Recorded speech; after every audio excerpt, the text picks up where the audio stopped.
Tonight's big stories. President Marcos kicks off his state visit to Brunei with several deals signed, including one on maritime cooperation.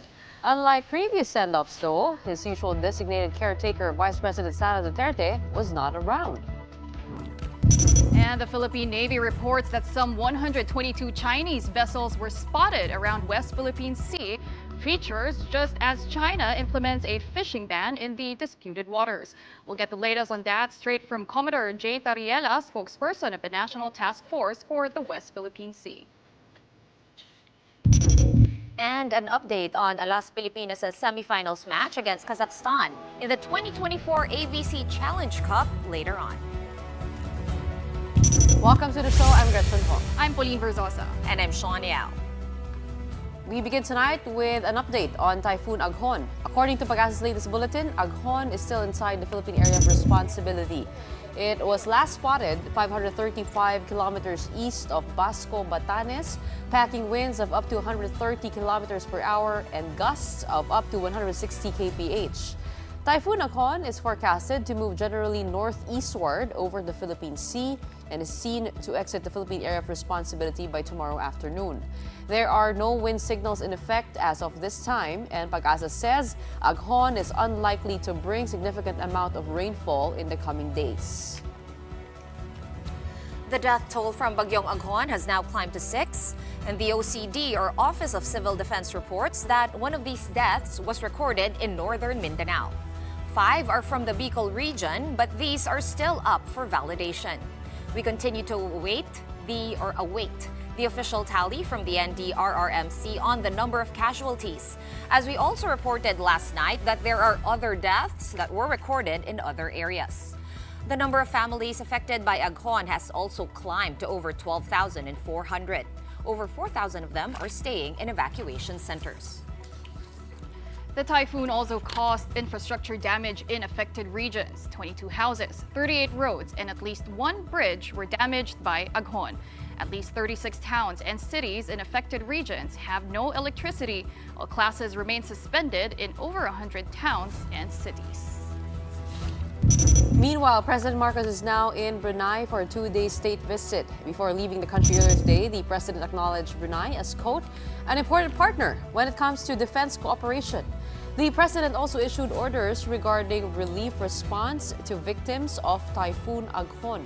He said a 600 million peso standby fund is available on top of the 1.35 million pesos worth of assistance that the DSWD has provided. Tuluyang kong inatasan ang DSWD, ang DA, DOH para makapagbigay ng assistance sa lahat ng mga naging biktima ng Typhoon Aghon. And dahil ang kasunod naman talaga lagi dyan ay kaya't naman ang DPWH at saka ang DOTR ay kailangan susunod na dyan sa first responder para maayos na kaagad ang mga nasira na infrastructure. Kaya't yun lang po, sa kasalukuyan, patuloy pa rin ang ating search and rescue efforts.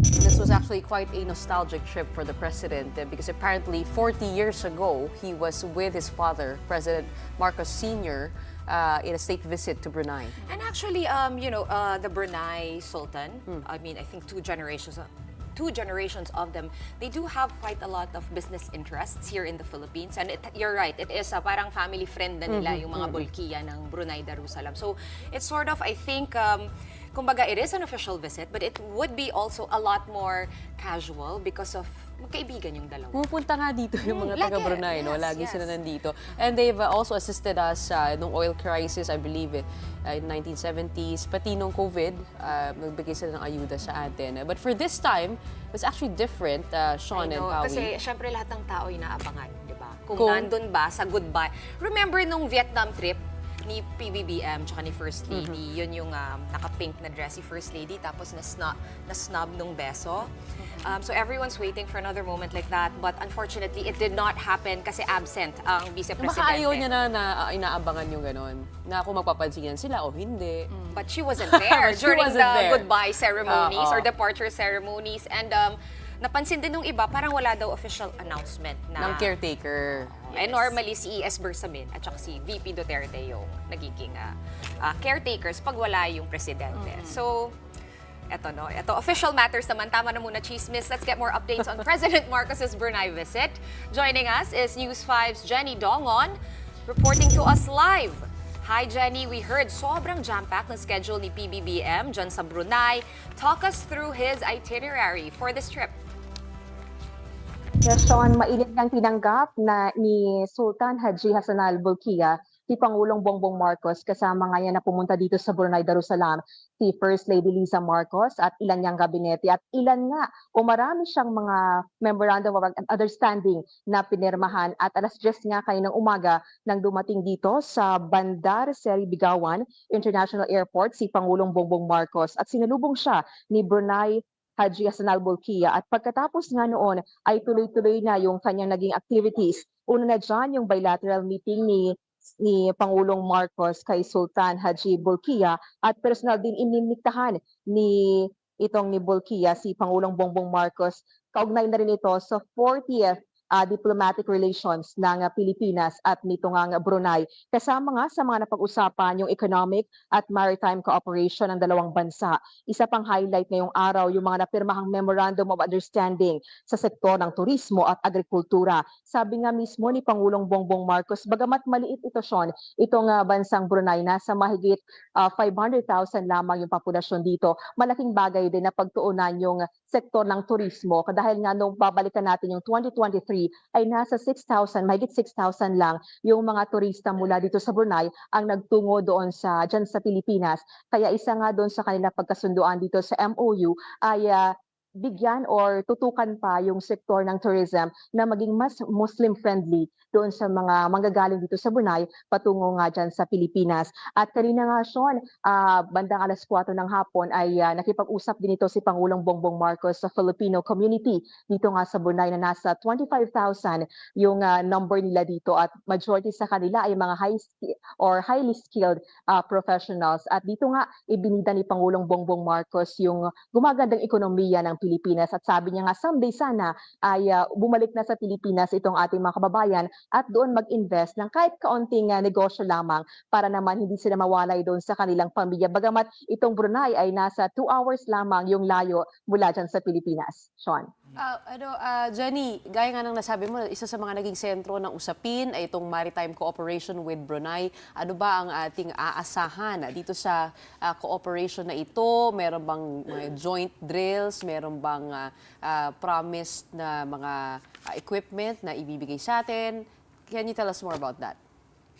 Gretchen, ang binigay pa lang na information sa atin nitong Presidential Communication Office regarding dito sa MOU dito nga sa Maritime Cooperation ay mas papalakasin pa itong information sharing, itong skills training at sinasabi nga na it is crucial dito nga sa dalawang maritime nations. Pero doon magdidig deeper pa tayo kung ano yung nilalaman nito ay hindi pa natin maibibigay sa publiko dahil nga hindi pa tayo binibrief mismo nitong ng kampo ng palasyo dahil nga close in itong nangyaring MOA signing nila at bukas ay asahan natin na mas ilalatag pa ni Pangulong Bongbong Marcos yung napag-usapan nila ni Sultan Bolkiah dahil nga bago siya tutungo doon sa Singapore bukas ay magkakaroon muna siya ng kapihan with the media at doon nga maaaring sagutin isa-isa itong napagkasunduan dito nga sa MOU regarding sa maritime cooperation, sa agriculture, maging dito sa tourism. Jenny, nabanggit mo nga no, na itong si President Marcos ay nakipagkita din sa Filipino community dyan sa Brunei na binubuo nga ng 25,000 highly skilled Filipinos. Pero dun sa pag-uusap nila, ano ba yung mga issues na ni-raise ng ating mga kababayan dyan sa Brunei? Actually, ang gusto lamang ng mga kababayan natin dito sa Brunei ay maging proud daw sa kanila, itong si Pangulong Bongbong Marcos, maging ang ating mga kababayan dyan sa Pilipinas dahil nga, alam mo na sinasabi nila na bago pa man nakamit nitong Brunei yung kanilang independence 40 years ago, ay nandito na sila. Andito na yung mga teachers, sila yung mga first teacher, architecture dito sa Brunei. At sinasabi nga nila, yun yung gusto nilang ilatag. At ang sinasabi naman nila pagdating doon sa mga infrastruktura daw sana, lalo na dyan sa terminal natin sa NAIA, International Airport, yun yung isa sa nilatag nila kay Pangulong Marcos. At sabi naman sa kanyang talumpati ni Pangulong Bongbong Marcos, ay asahan na lalo na sa mga susunod na taon na gaganda na yung airport natin dyan dahil nga mag-i-invest pa or may partnership na tayo with private. At isa pa dito sa sinasabi nga ni Pangulong Bongbong Marcos ay mag-invest na rin yung ating mga kababayan. Nakapag-ipon na dito sa Brunei, no? Dahil nga sinasabi niya na yung investment natin ay yung ekonomiya natin ay gumaganda na. Actually, ang sinasabi niya, hin-highlight na dito ay naglabas or nakapag-approve ang pamahalaan ng 1.26 trillion pesos. Trillion pesos yan na bibigay doon sa mga investors at saka sa mga negosyante. Mas mataas daw yan doon sa target nila na 1.15 trillion pesos. Kaya sabi niya, someday sana ay mahikayat niya yung ating mga Pilipino dito na umuwi ng Pilipinas at dyan nga magmamuhunan sa ating bansa. At aside from that, ang sinasabi naman nila, itong ating mga Pilipino dito ay so far wala naman silang problema dahil mabilis sila maka-adapt. Actually nga, ma-share ko lang din kung gaano ka-close yung ties ng mga Pilipino at mga taga-Brunei dito. Majority na nakakausap natin sa mga hotel or sa mga transpo nila, marunong mag-Tagalog. Ang sinasabi nila, tinuturuan daw sila ng mga Pilipino, kapwa ni Pilipino sa kanilang trabaho o doon man sa kung saan mang komunidad dito sa Brunei. Ano ba ang karaniwang trabaho ng mga Pilipino dyan, Jenny? Meron dito, Gretchen, ay architecture, meron din tayong mga teacher, customer service representatives, at meron din sa mga hotel. Kaya yung bubungad sa'yo dito, majority ay sinasabi nila, magandang umaga, kamusta po kayo? So, ganun ka-close yung ties ng mga Pilipino dito sa Brunei. Dahil nga, maliit lang din itong bansang ito, pero napakayaman nga. Kaya ito yung sinasabi ni Pangulong Bongbong Marcos na dapat pang palakasin yung ties ng dalawang bansa. Right, and as we know, Jenny, naku, gusto ko tuloy pumunta ng Brunei. Na-curious ako, 2 oras lang pala yung flight, titignan natin yan for next vacation. Pero back-to-back ang trips ng Pangulo, Jenny, sasama ka rin ba patungong Singapore? Medyo maraming may high-level conference na pupuntahan or dadayuhin dyan si President Bongbong Marcos. What can you tell us about the Singapore leg of this trip? Yes, Sean, actually bukas, after niya makipag-usap dito sa business sector, dito sa gas at renewable energy sectors dito sa Brunei, tutungo ng bandang hapon si Pangulong Bongbong Marcos dyan sa Singapore. Actually, may team na tayo na pumunta dyan, nakabantay na dyan sa Singapore, si Gerard. At sinasabi nga dito ay siya yung magiging keynote speaker sa 21st edition ng Shangri-La Dialogue. Actually, ang sinasabi dito talagang highly anticipated ito dahil isang pinuno lamang ang binibigyan ng pagkakataon na makapagsalita o mag-deliver ng kanilang speech. At aside from this, Sean, isa din sa activities ni Pangulong Bongbong Marcos dyan ay kakausapin niya ang bagong presidente at prime minister ng Singapore at iimbitahan niya na pumunta nga dyan sa Pilipinas. Alright, maraming salamat sa napaka-comprehensive na update. News 5's Jenny Dongon reporting to us live from Brunei. Cebu Governor Gwen Garcia joins at least 60 local government officials from Negros Occidental who resigned from PDP Laban today, the political party chaired by former President Rodrigo Duterte. Meanwhile, over at the Senate, some members of the majority expressed openness to transfer to the minority following the ouster of former Senate President Mikee Romero. Camille Samonte with a report. Senator Joel Villanueva, who was former Senate Majority Leader, is seriously considering joining the Senate minority following that surprise leadership change last week. Villanueva even said that he was spoken with Senate Minority Leader Coco Pimentel about this. And Pimentel told him that former Senate President Subiro's group, the so-called Solid 7, is welcome to join the minority. I am entertaining the idea. Maybe I'd be better as part of the minority or probably lead the opposition in the Senate. Since the senators of the 19th Congress took office, only Senators Pimentel and Risa Hontiveros were the minority. We admire Senator Coco and Senator Risa as members of the opposition of the minority in the Senate kasi talagang sila yung lahat ng bagay tinitignan nila, ini-scrutinize nila para ma-check yung ginagawa ng majority. Imagine if there are more fiscalizers, if there are more checkers to ensure that every bill, every measure that we are tackling and passing in the Senate would really help the best interests of our people. Villanueva says some other members of the so-called Solid Seven have also expressed openness in joining the minority bloc. These include Zubiri, JV Ejercito, Nancy Binay, and Sonny Angara. Senate President Cheese Escudero has earlier said that his line of communication with the group of Villanueva is open.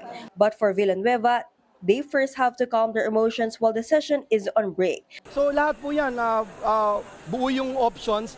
And of course, buhay din yung option to talk to the Senate President and find out how we could be of help, saan paraan kami makakatulong.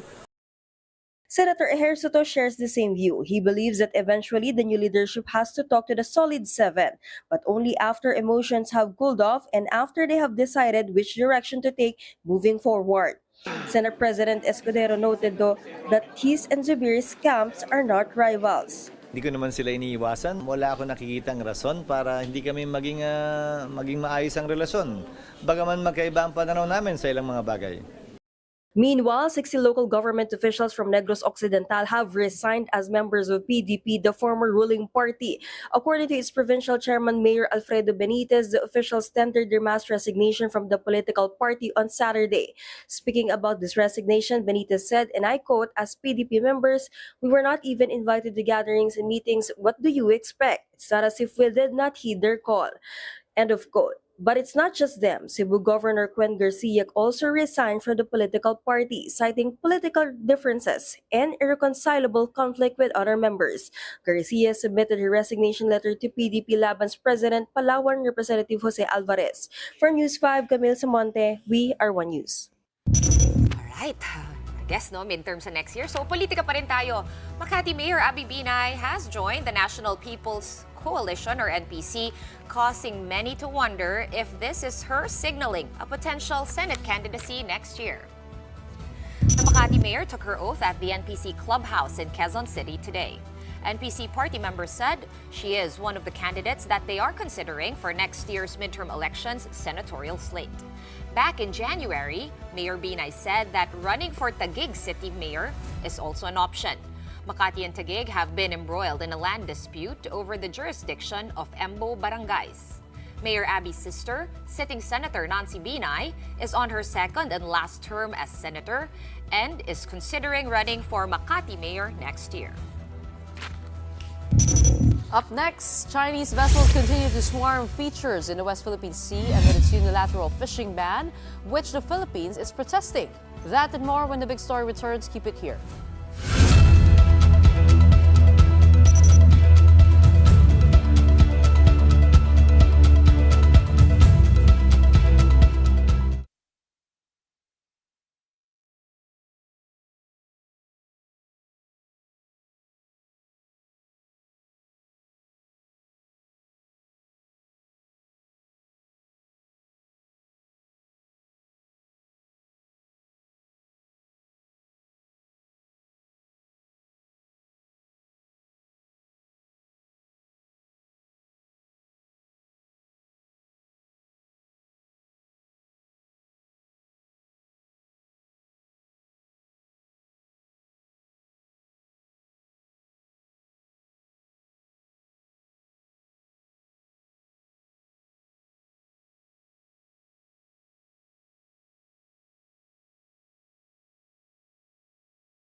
You're watching the big story here on One News.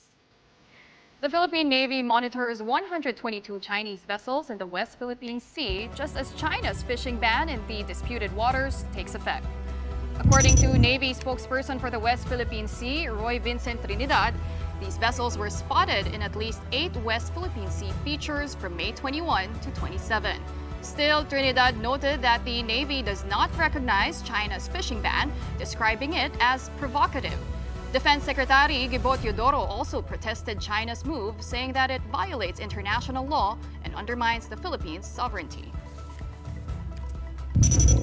Here to shed more light on the recent situation in the West Philippine Sea in light of China's fishing ban. Joining us on the line is Philippine Coast Guard's Commodore Jay Tarriela, spokesperson of the National Task Force for the West Philippine Sea. Commodore Tarriela, welcome back. Can you hear us okay? Hello. Hello, Commodore. Hi. Can you hear us okay? Yes, I can hear you. Can you hear me? Yes, perfectly. All right. First of all, 122 boats around the disputed features in the West Philippine Sea. Can we put the numbers into context? Is 122 Chinese ships a lot? Or how does this stack up as per their normal patrols? Well, actually, the 122 number that was provided by the Philippine Navy already describes the entire number of Chinese maritime forces deployed in the entire West Philippine Sea. So that includes the vessels that are stationed in Bajo de Masinloc, from Pag-asa to Ayungin to Escoda Shoal. So it's the entire vast area of the West Philippine Sea. Okay. For this fishing ban, what would be the scope of the fishing ban as said by the Chinese? Would you have any idea as to what it covers? Well, the area that's covered by the fishing ban is the 12 degrees latitude up north. So for the West Philippine Sea, that only covers the Bajo de Masinloc area as our traditional fishing area. It doesn't include the Kalayaan Island group. So those Filipino fishermen that will be affected are those who are only proceeding to Bajo de Masinloc. I understand there were discussions with President Bongbong Marcos on a fishing ban because, as you mentioned, this is a traditional fishing ground as ruled by the arbitral award in 2016. And Justice Carpio also mentioned that we have yet to establish ground rules in Bajo de Masinloc. What would you say about this fishing ban, quote-unquote, implemented by the Chinese? Well, as far as the Filipino fishermen is concerned, I think the statement of the Department of Foreign Affairs and the Bureau of Fisheries and Aquatic Resources is that for our Filipino fishermen, we don't need to recognize such fishing ban announced by the People's Republic of China, because as far as our country is concerned, we have sovereign rights over these waters. Besides from the fact that the arbitral award has identified Bajo de Masinloc as a traditional fishing ground, not just for Chinese and Vietnamese, but also for the Filipino fishermen. Okay, well, that makes sense, Commodore, no? Pero was there any specific marching order on what the protocol will be just in case no na may mahuling Filipino fisherman, especially as we know na most of the fishing from the Philippine side that happens in that area ay yung maliliit na mga mangingisda lamang? Well, annually naman, no? Merong fishing ban ng People's Republic of China in this area. Pero sabi nga ng mga Pilipino mangingisda natin sa Zambales, they just ignored this fishing ban. They still proceed to Bajo de Masinloc at wala namang nangyayaring panghuhuli ng China Coast Guard before. Okay, so linawin lang natin, Commodore, just to clarify, the fishing ban was announced to China, presumably to Chinese fishermen in that area. I'm sorry, I didn't get the question. Oh yeah, was the fishing ban issued by China? As you said, it is, or as we know, it is a unilateral fishing ban. So does this fishing ban only cover Chinese fishermen? Was this announcement made for Chinese fishermen? Well, first of all, it's a unilateral announcement on the part of the People's Republic of China, but we still consider this as an illegal announcement of China because it covers the exclusive economic zone of our own country. As far as the international law is concerned, in the United Nations Convention of the Law of the Sea, China doesn't have any authority or jurisdiction to announce those part of our exclusive economic zone belonging to them as if they have the authority to declare a fishing ban. Okay, Commodore Tarriela, actually, galing na ako doon sa Baho de Masinloc ko na sumama tayo doon sa civilian convoy at nalaman natin that this is actually low season already for fishermen. High season would be November to May. So ngayon, kumbaga parang dapat talaga nagre-regenerate yung ating mga karagatan natin, lalong-lalo na doon sa Baho de Masinloc area.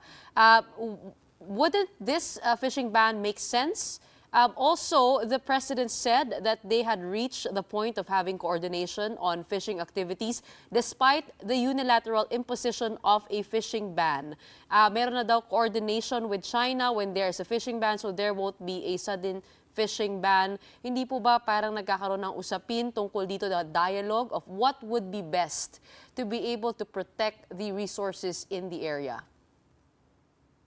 Well, first of all, Gretch, I have to be honest with you. I'm not really sure about the arrangement between our government and with China, if there's any. But I agree with you yung sinabi mo kanina. Actually, pagdating naman ng June onwards, wala naman na talagang nangingisda sa Baho de Masinloc because of the bad sea condition. So, for us, this kind of unilateral declaration of China of this fishing ban is not that material anymore. Wala naman talagang Pilipinong pupunta dito. First of all, the only time before Chinese occupied the lagoon of Baho de Masinloc, mga sinaunang mga Pilipinong mangisda nakapangisda provided that they can be able to take shelter inside the lagoon. But this time around, as you know, our Filipino fishermen cannot go inside the lagoon. That's why hindi naman na talaga nangangahas pang lumayo to Baho de Masinloc area ang ating mga mangingisda from Zambales. Commodore Tarriela, patrols have been increased in the entire West Philippine Sea. Kasama na nga dyan yung Baho de Masinloc.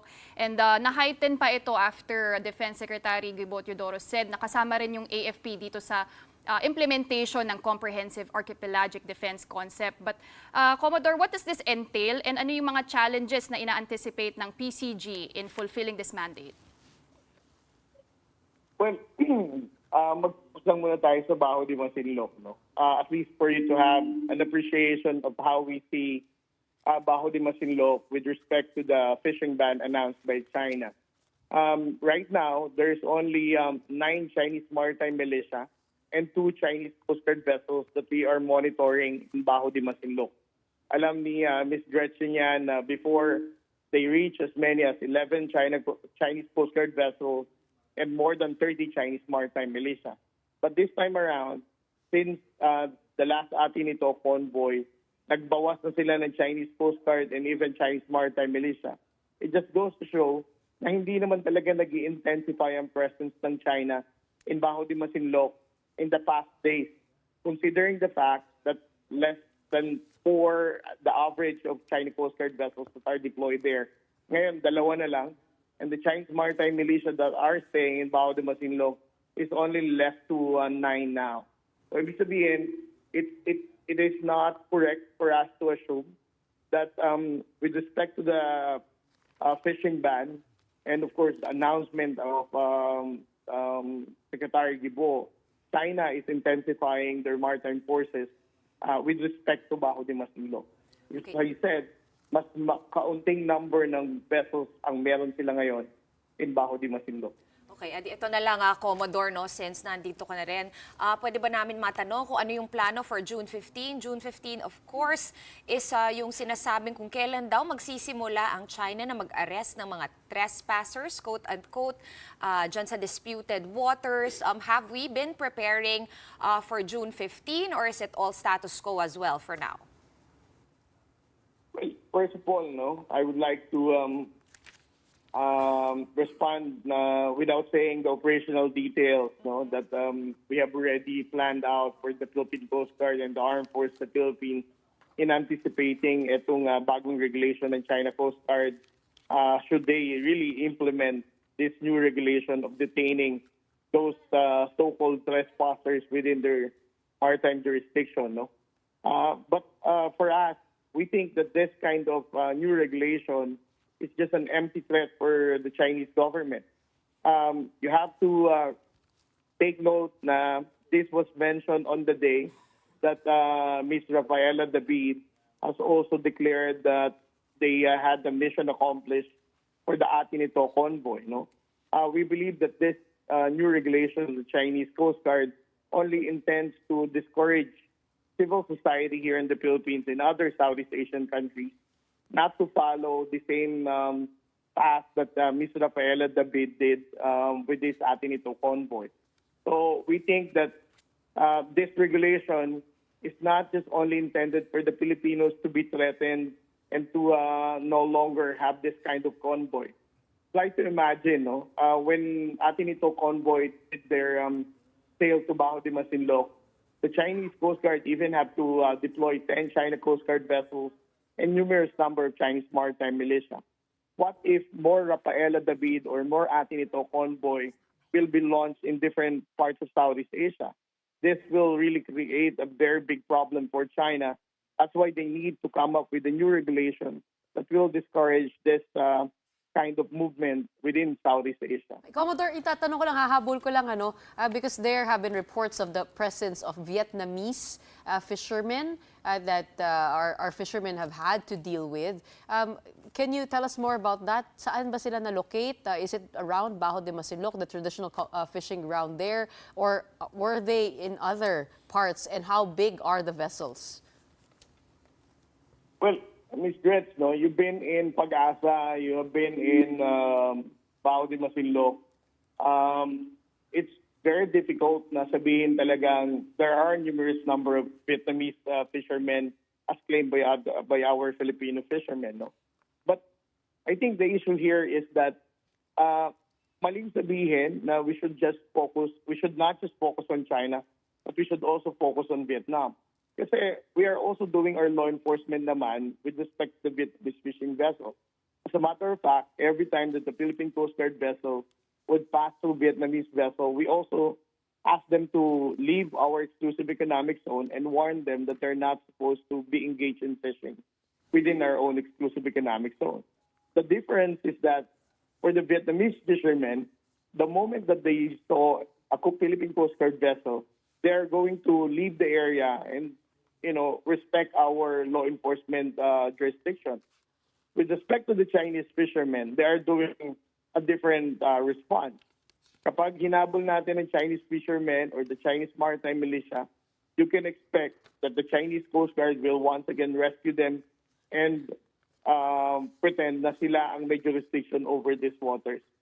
What I'm highlighting is maling mindset na sabihin na the government is not also doing law enforcement against Vietnam, because we are also doing that. I think mas focus lang tayo, mas napapabalita lang ang China. It's because they are the ones who are harassing the Filipino fishermen. They are the ones who are harassing the resupply mission. And the Chinese is also harassing the Philippine Coast Guard vessel. All right, we're gonna have to leave it there for now. As with many other things, wait and see kung anong gagawin or kung may gagawin ang China when the time comes. Thank you so much for joining us tonight, Commodore Jay Tarriela, spokesperson of the National Task Force for the West Philippine Sea. Maraming salamat po. Okay, break muna tayo, but we will continue the conversations after the break. What kind of benefits can TV and film workers expect from the recently passed Eddie Garcia law? We'll be discussing this with the law's principal author and stepson of the late Eddie Garcia, one Pac-Man party list representative Mikee Romero. When the big story returns, keep it here.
Welcome back. You're still with us here on The Big Story. President Bongbong Marcos has signed the Eddie Garcia law, which seeks to protect and ensure the welfare of entertainment workers, particularly those in film and television. And yes, ladies, I believe we are included here. All right, Republic Act 11996 was named after the multi-awarded veteran actor who died on June 20 of 2019. The 90-year-old actor then suffered a neck injury after he tripped and fell while shooting for an upcoming teleserye. Under Philippine law, workers in the entertainment industry are entitled to receive the appropriate benefits such as PhilHealth, SSS, and Pag-ibig. They are also only allowed to work 8 to 14 hours per day. Along with this, they're also entitled to overtime pay. The law likewise stipulates that there should be a contract stating their position, work hours, and salaries. Employers will also be required to comply with the labor code and the occupational safety and health standards. Joining us tonight to talk about this new law, we have with us one Pac-Man party list representative, Mikee Romero. Good evening, Congressman. Thank you so much for joining us tonight. Good evening, Gretchen, Sean, and Pauline. Good evening to everybody. On behalf of our crew, we're invested in this, we'd like to say congratulations and thank you. Anything that enhances worker well-being is very much welcome. But first, I mean, you highlighted on issues on the wages, wage-related benefits, social security and welfare, basic necessities, health and safety, insurance is there as well, number of hours at work. But we do know that in this industry, there are many workarounds. There are many loopholes. For example, hindi po lahat regular. merong mga project basis, per project basis, may freelancers, merong mga provisional lamang. What is the scope of this Eddie Garcia law? Probably to start with, I would like to say thank you to the president for signing this into law. I started this after the death of Tito Eddie Garcia in June 20 of 2019. The day after, it was about 6 o'clock. Sabi ko sa sarili ko, bakit ganoon? It's a useless or yung talagang the death na it's parang walang kinahinatnan, no? So sabi ko sa sarili ko, his death should be not in vain.